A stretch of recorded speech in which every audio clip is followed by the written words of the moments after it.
So if you haven't really been following the Microsoft, Activision Blizzard, FTC situation, I don't really blame you because all the stuff that's been going on really over the last year or so, especially with the CMA and a lot of information getting out there, was getting kind of tedious, and I think people were starting to lose interest. But now would be the time to pay attention to what's happening currently because they're actually in the courtroom with different hearings, and a lot of interesting stuff is coming out of this. And one thing in particular is kind of funny, as it appears the FTC is doing their best to make any kind of sense as to what the Switch is. And I wanted to take a quick look at that here today. So if you guys enjoy the video, make sure to like button and subscribe if you're new here to the Spawnwave Plus channel. So I'll give a shout out to The Verge because they've been doing a very good job following this as information comes out during these hearings. So I would recommend following them over on their website or with Tom Warren on Twitter. They kind of post up these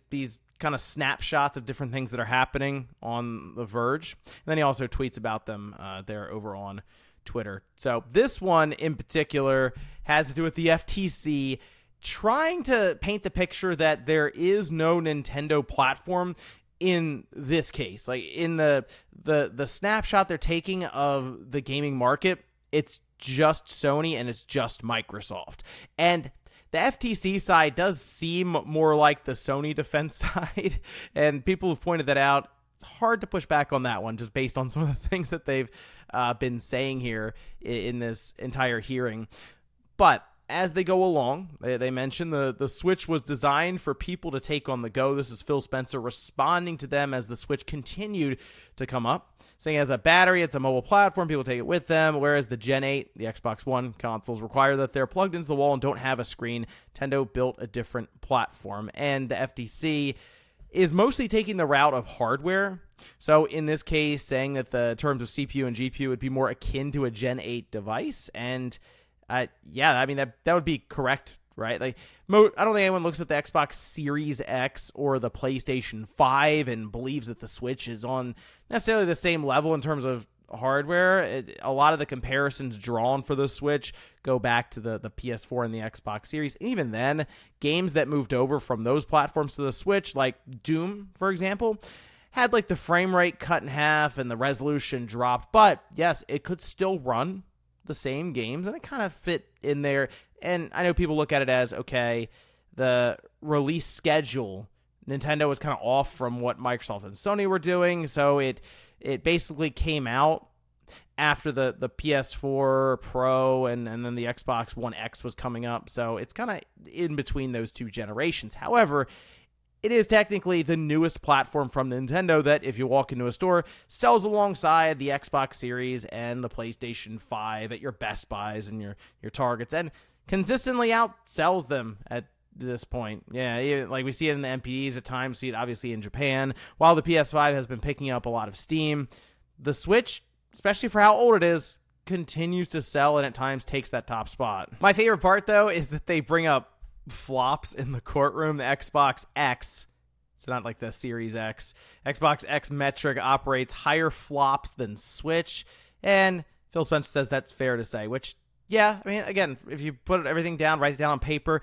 sure, the Xbox Series X is a pretty large leap from what the Switch is, but as we've seen, Mortal Kombat 1, it's going to release on the Xbox Series X. It's also going to release on the Switch. That's probably the best counter to a lot of this, is you can look at them however you want. They're both getting some of these third-party titles at the same time and really the same functionality outside of generally frame rate and resolution, details, visuals, all of that. Although it seems like Mortal Kombat 1 is going to be 60 frames on the Switch and 60 frames on the Xbox Series and PlayStation 5. So even those lines are getting more and more blurred there. But after all of that, they still came back to it because, again, the FTC desperately wants the Switch to not be part of this conversation at all, which we'll get back to here in a second. But they said it's incorrect. This is from Phil Spencer. It's incorrect to say Nintendo isn't a competitor. The PS5 and the Xbox Series X shipped at the same time from a form factor. These two functionally look more equivalent. And the reason he's saying this is because apparently they brought out props in the courtroom, which I assume is a PS5 and Xbox Series and a Switch. They just broke them out, I guess, from the suitcases and just put them on the table, desperately trying to make the appearances match up for the judge who's observing all of this and is probably like just exacerbated from this argument that keeps coming up. And the reason the FTC obviously wants the Switch to not be part of it is because the entire way through this, so far, these hearings, has been a lot about Call of Duty and how they may take it away from PlayStation and make it exclusive on the cloud and all these different things. And the thing that really throws a wrench into their argument here is that Nintendo just doesn't have Call of Duty, and they're technically the most successful when it comes to sales. And even just outside of hardware, I mean software, they've crossed over 1 billion units sold there without a Call of Duty game. And that game comes out every single year and sells millions and millions of copies on PlayStation's platform. So if Nintendo is part of the pie there that they put up there, the big spreadsheet and all this, I mean, technically it would overtake either one of them, Microsoft or Sony right now with the sales and everything, especially over the last 5 or so years. And it would all be done without Call of Duty. Basically downplaying the argument that the FTC is really pushing that if Microsoft controls Activision Blizzard, they will be too powerful and unstoppable and able to control everything around gaming, whether it's hardware, software, sales, or even cloud subscriptions. But if Nintendo's there, it doesn't really hold up as well. Which means you end up in this very odd dynamic of Microsoft trying to support Nintendo and say, no, they are competitors. People walk into a store, and if they buy a Switch, they might not then have enough money to buy an Xbox Series S or an X or something. So Nintendo is technically, yes, competing with those other two platforms just by way of entertainment. It's a large sector, and Nintendo is part of it. Also, I just find it funny that these proceedings that are going on right now and the discussions being had at the witness stand sounding more and more like gaming Twitter arguing with itself. Now, I will say, while the FTC is pushing hard to make it look like the Nintendo just doesn't exist despite all of the sales success they've seen, it does have the possibility of backfiring on them after what we saw with the CMA, who did the same thing.